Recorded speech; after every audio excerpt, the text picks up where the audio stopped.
Perfeito. Na aula de hoje, nós vamos trabalhar, né, um conceito muito difundido, quase que um senso comum nos nossos dias, que é o conceito criado pelo sociólogo Zygmunt Bauman, né, modernidade líquida. É extremamente citado em boa parte das ciências, né, como uma nova forma, como um novo paradigma dos relacionamentos, da sociedade, das relações de trabalho, do pensamento, da forma como as famílias, o trabalho, o capital se organiza e os reflexos que esse novo paradigma tem sobre toda a sociedade. Uma espécie de clichê, lugar comum, há quem conteste esse conceito de Zygmunt Bauman. O importante dessa aula é compreendermos de que modo as transformações, né, nas estruturas das grandes narrativas fizeram com que as pessoas, a partir da segunda metade do século XX, se virem forçadas a reconstituir o modo como elas entendem a sociedade, a vida e o tempo. A partir desse prisma, então, torna-se fundamentalmente importante conhecer esse conceito e o modo como ele nos permite articular uma série de questões da nossa atualidade. Então, vamos entender o que significa, né, o conceito de modernidade líquida a partir do pensamento de Zygmunt Bauman, né? O que nós vamos compreender, né? O conceito de modernidade líquida e também modernidade sólida são dois conceitos que o sociólogo Zygmunt Bauman trabalha, né? Aquilo que outros autores chamam de pós-modernidade, né? O que se vem a significar isso e que alterações isso traz para noções como capital, como consumo, os relacionamentos, e a gente termina com uma sugestão de filme para compreender melhor. Eis aí, então, o pensador da nossa aula, que nos estrutura, morreu há bem pouco tempo, é um pensador extremamente lido, né? Publicou mais de 30 livros, é um sociólogo polonês, foi professor da Universidade de Varsóvia e também de Leeds, né? No Reino Unido. Ele é, na verdade, né? Eu acho que a melhor maneira de situar o pensamento de Bauman é colocá-lo como um crítico, né, da pós-modernidade, ou, de certa maneira, dos pensadores pós-estruturalistas, né, que argumentam o conceito de pós-modernidade numa acepção um pouco mais liberal, vamos colocar assim, que é Michel Foucault, Gilles Deleuze, Guy Debord e Jean-François Lyotard, né? Esse último escreveu um livro também muito conhecido, né?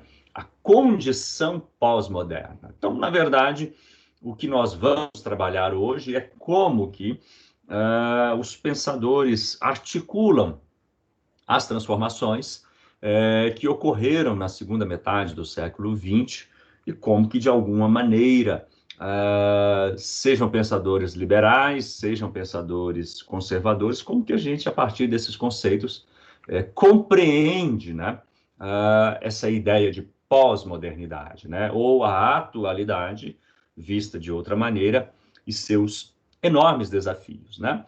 O Bauman também é um forte crítico do capitalismo, né? Ele é um pensador de esquerda, e o seu pensamento pode ser percebido justamente nisso, nos diversos livros que ele escreve a respeito do consumo.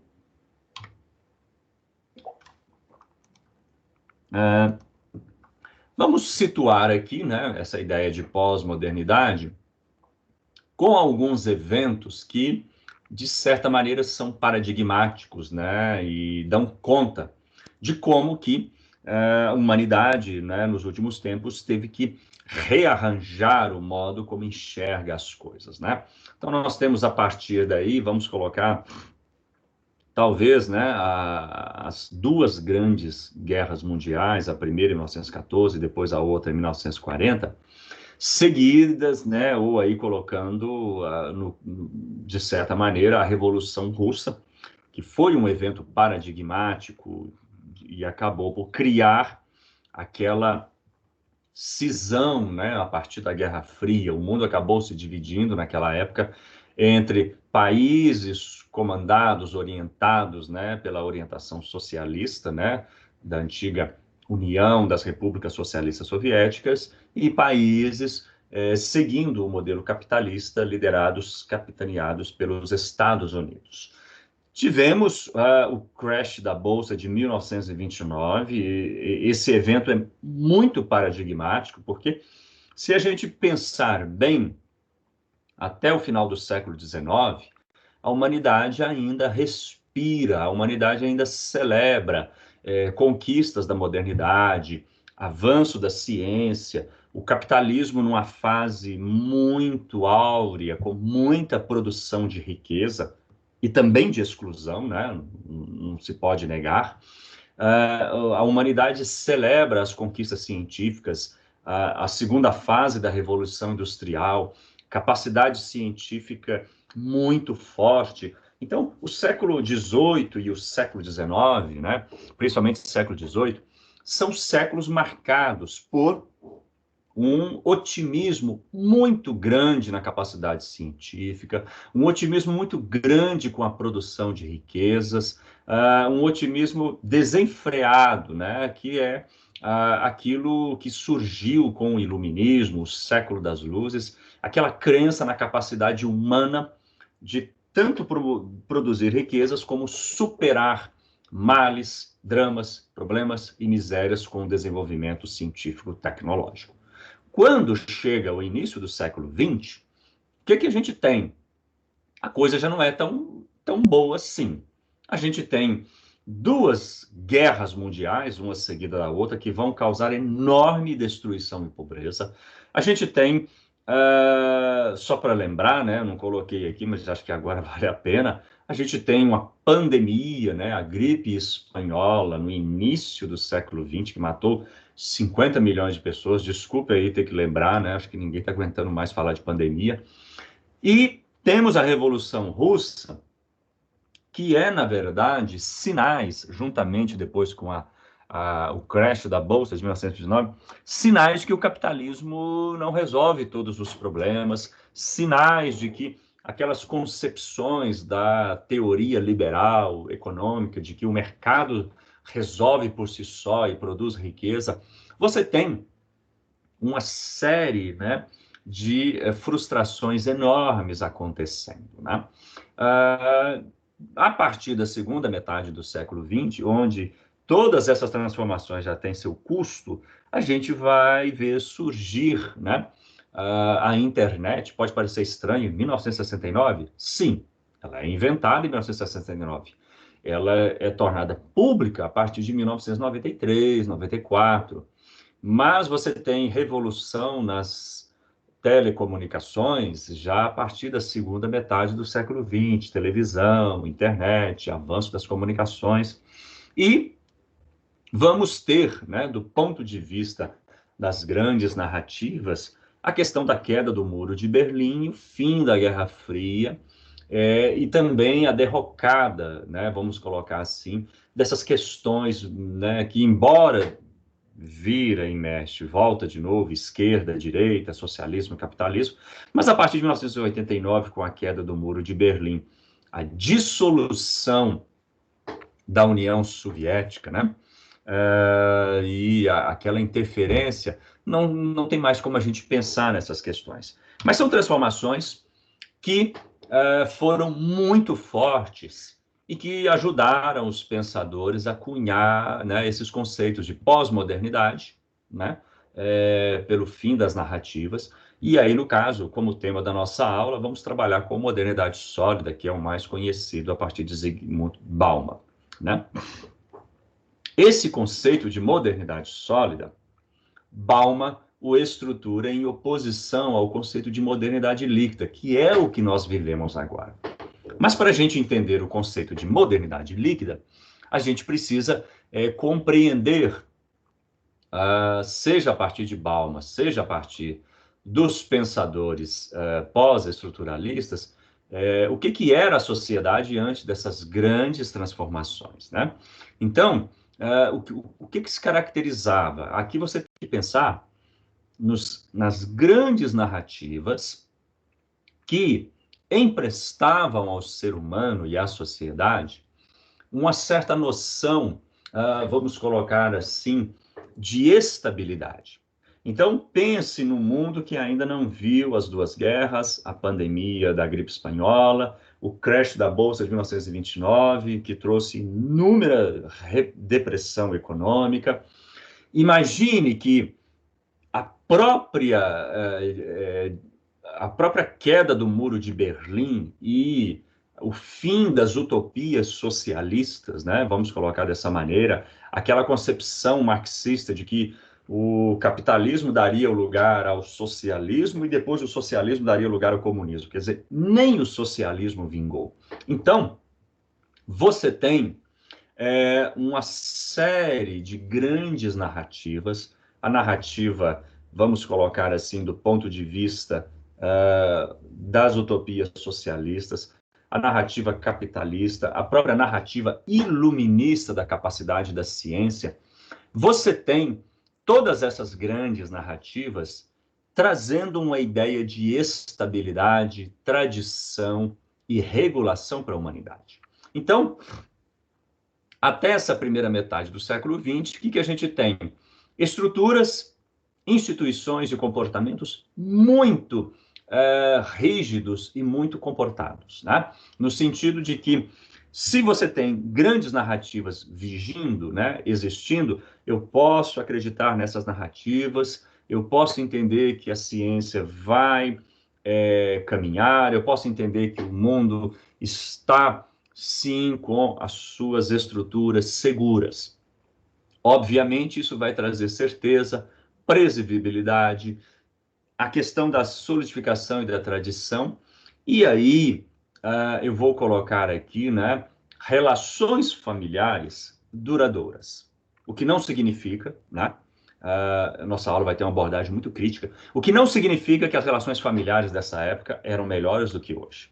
Vocês vão encontrar muitas pessoas saudosistas, geralmente pessoas muito conservadoras, dizendo que a família daquela época era melhor, que naquela época tudo funcionava mais estável. Sim, de fato, com a existência dessas grandes narrativas, você tinha certa estabilidade, certa previsibilidade, era uma concepção, era um paradigma. Você nascia, escolhia uma profissão, geralmente você morria exercendo aquela profissão. Ou então, como as pessoas antes, os baby boomers, né? Não sei se você já ouviu falar sobre essa geração Y, Z, baby boomer, gente antes da Segunda Guerra.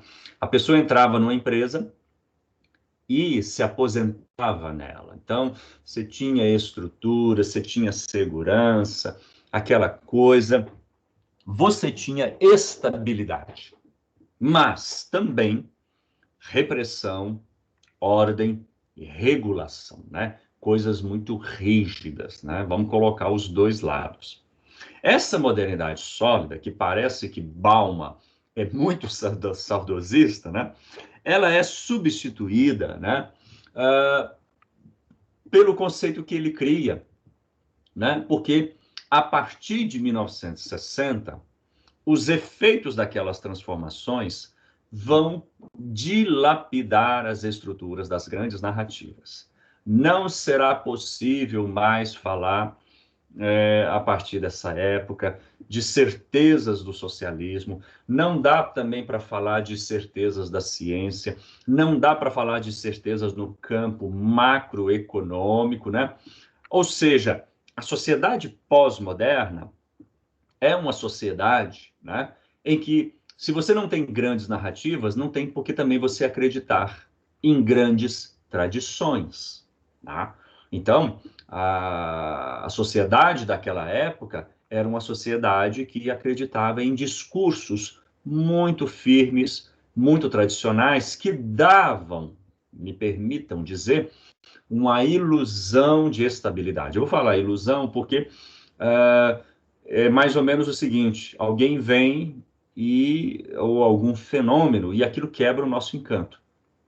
E a gente é obrigado a enxergar a vida de outra maneira. É igual o que acontece agora com essa pandemia. quando as pessoas falam de novo normal.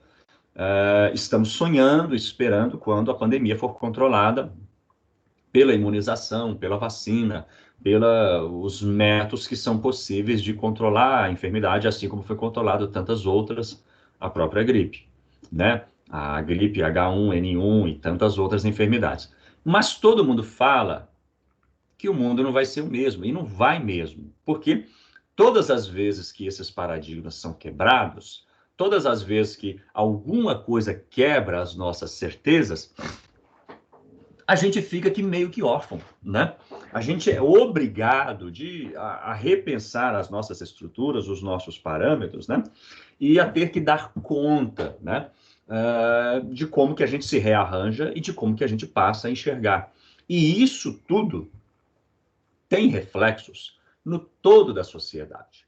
Então, Bauman cria a modernidade líquida para fazer referência a novas relações sociais, econômicas, familiares, do capital, do consumo, que estão presentes numa sociedade onde não há mais discursos, tradições que garantam ou que passem a ideia de estabilidade. Então, ele vai dizer que a partir de não termos essas grandes narrativas, as relações sociais e econômicas vão se tornar fugazes e maleáveis. O líquido aí é uma metáfora em oposição ao sólido, da rigidez, da ordem, da segurança e da tradição da sociedade anterior, para falar da fluidez, né? Para falar da instabilidade, da constante mudança, né? Como você não consegue pegar a água, né? A não ser que você a concentre,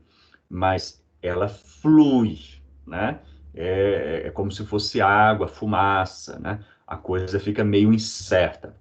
E qual é a grande característica dessa nossa sociedade? Rapidez nas mudanças e nenhuma certeza, imprevisibilidade. Tá? Então, eu acho que hoje a gente tem isso muito claramente quando a gente, por exemplo, olha para o ponto de vista da economia, e eu acho que vocês que estão me assistindo são estudantes, né? Tem um pouco aquela coisa, quando você definiu para fazer o seu curso, que curso que eu vou fazer, qual a profissão que eu vou escolher, e aí vocês entram na faculdade, como é que está indo o mercado da minha profissão? Por quê? Nem o mercado mais é previsível, nem a economia mais é previsível, a política, então, nem se fala, né? A gente está vivendo aí de 2015 para cá, instabilidade política uma atrás da outra, né? Você não tem mais, ninguém consegue falar, vamos conversar, não. A coisa é mudança, transformação, imprevisibilidade. A modernidade líquida também, perdão, é marcada por uma lógica de consumo. E aí Bauman ele vai opor, né, os conceitos prazer e felicidade. Se a fluidez é o que determina na nova sociedade, a noção aqui é que a própria noção de felicidade ela é mais fluida. Troca-se, na visão de Bauman, obviamente, uma sensação de felicidade, né? Troca-se a certeza da felicidade pela momentaneidade do prazer, principalmente por relações e práticas mediadas por lógica de consumo. Gente, isso é uma teoria, muita gente concorda, Bauman é quase que um senso comum, mas muitas pessoas consideram uma espécie também de saudosismo, né? Uma espécie também assim de não compreensão dessas transformações. De toda maneira, a sociedade caracterizada da modernidade líquida ou a sociedade pós-moderna, né? Se você preferir os outros autores, quais são as características dessa sociedade? É uma sociedade com muito mais experimentação e menos amarra. Talvez daí que as pessoas mais conservadoras, as pessoas de meia idade, tenham a tendência muito saudosista. No passado era mais assim, era mais certo. No passado as coisas funcionavam desse ou daquele jeito. No passado as coisas eram muito visíveis. No passado era assim, assim, assado.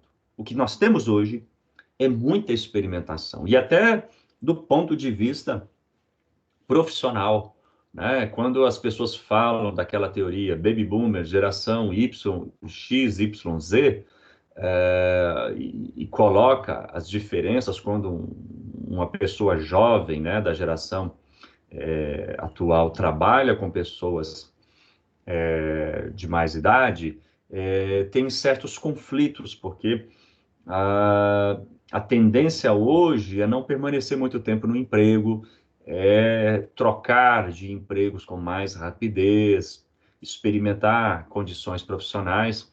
E isso vai não só para a vida profissional, como quase tudo, até nas relações amorosas, que a gente vai ver daqui a pouco. Há uma característica de pluralidade e diversidade. Aí eu vou dizer para vocês, eu não sei se isso é um problema, né? Diversidade é uma característica das nossas sociedades. E quando a gente fala de diversidade, a gente fala de refugiados, a gente fala de diferentes orientações, né? Maneiras como as pessoas se entendem, se veem, se enxergam, diferentes formações familiares, né? Então, essa queixa de Bauman, não sei se a gente pode entender como queixa. Talvez, por mais difícil que seja, a gente entender que diversidade são conquistas, né, das nossas sociedades. Né? Se viram que não há tanto amarra, não há tanto discurso, as pessoas foram, obviamente, dando vazão a uma série de possibilidades de se entenderem como pessoas e de vislumbrarem a maneira como elas enxergam, né?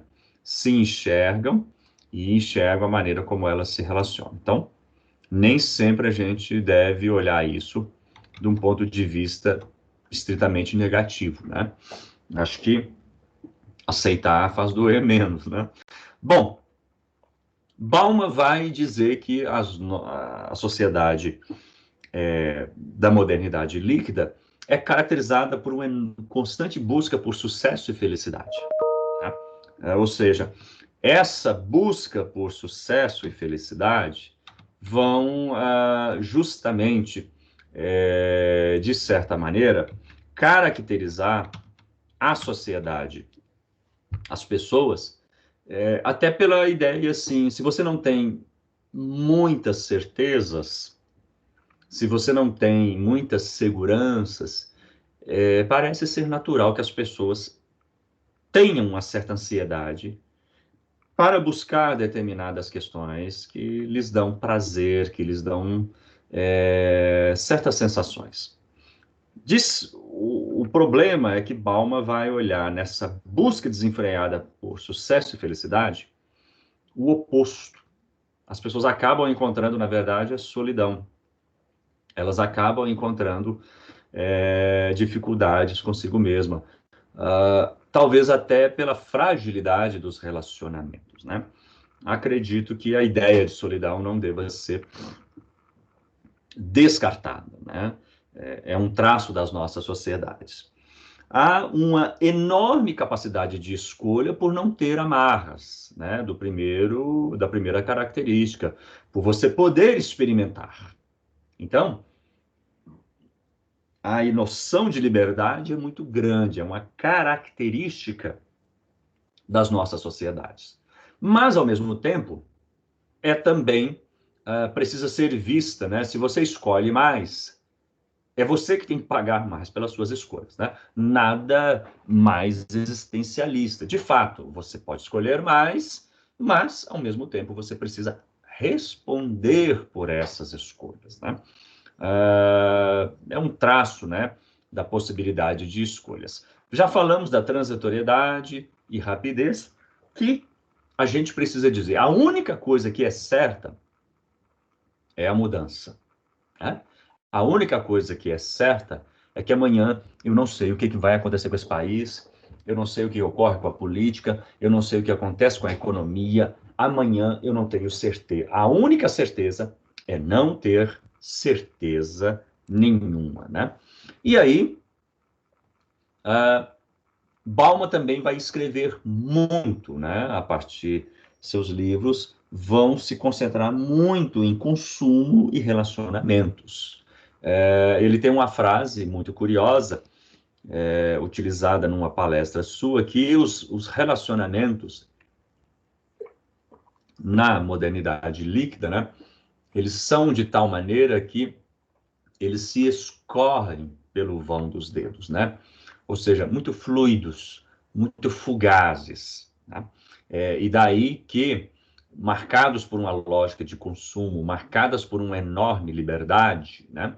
Sem as amarras morais tradicionais da época anterior, ele vai acentuar de como esses relacionamentos são muito frágeis. Então, daí que a própria noção como grandes instituições, como casamento, família, são vistas de outro modo. Então, só para vocês terem uma ideia, se aqui no Brasil a gente tem altos índices de divórcio, no Reino Unido você tem queda de casamentos tradicionais. As pessoas na Europa é cada vez mais crescente a ideia. As pessoas moram juntas, né? Elas abolem aquela fase da tradição, do casamento, daquela coisa muito pública, né? De envolver, não, duas pessoas se gostam, vão lá, arrumam um canto juntam as escovas e vai por aí afora. Isso também tem aspecto com relação à solidariedade, né? Bauman vai dizer que é uma sociedade mais individualista, né? Menos solidária. Talvez aí pela busca desenfreada por prazer, por sucesso, né? Então, é uma sociedade mais egoísta, mais autocentrada. E as relações, né, que são mais fugazes, vão ser marcadas aí, muitas das vezes, por coisas que talvez até vocês que são alunos conhecem mais. Eu gosto muito de brincar o seguinte, né? Muitas das vezes o aluno precisa resolver uma dúvida com a gente, e a gente está na sala de aula com o aluno lá, pelo menos no remoto, a gente está naquele horário sempre com o aluno. E aí o aluno quer uma orientação via WhatsApp. E a gente tem que lembrar, olha, toda terça-feira ou quarta, o dia que seja, eu estou lá com você em sala de aula. Eu vou te responder sua dúvida lá. Já ouvi médicos reclamando que paciente querendo ser consultado pelo WhatsApp, né?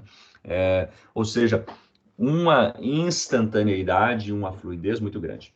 Eu acho que, assim, existe o que é possível, existe o que aí as novas possibilidades de telecomunicação, as novas tecnologias nos permitem, e existe aquilo que, de certa maneira, a gente precisa ter cautela. Eu já brinquei numa sala de aula. Algumas coisas são possíveis, há outras coisas são toleradas, outras coisas são inadmissíveis, né? Por exemplo, você gostaria que alguém terminasse com você um relacionamento pelo WhatsApp? Fulano, ciclano, não quero mais estar com você. Um abraço, seja feliz, né?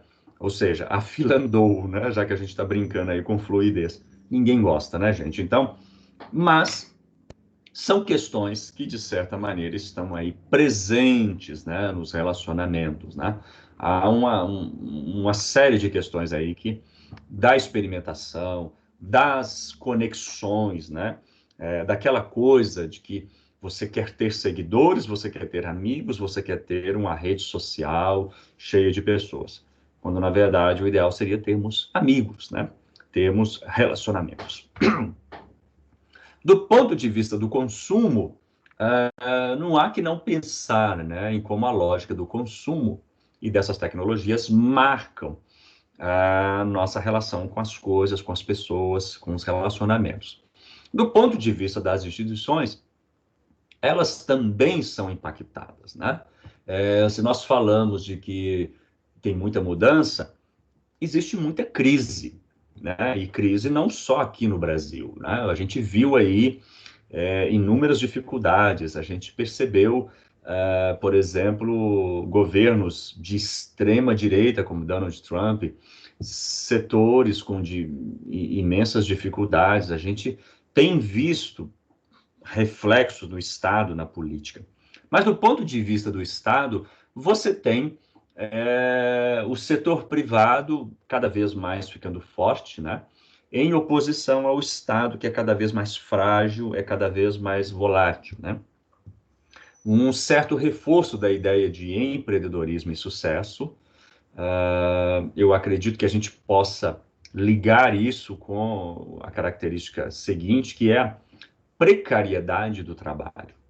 Então, algo que já acontecia em muitos países, aconteceu no Brasil nos últimos anos, de 2015 para cá, que é o que eles chamam de flexibilização das leis trabalhistas. Na verdade, a melhor palavra é precariedade mesmo.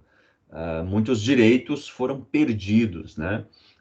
Cada vez mais é raro o emprego com carteira assinada e aqueles direitos e aquela segurança.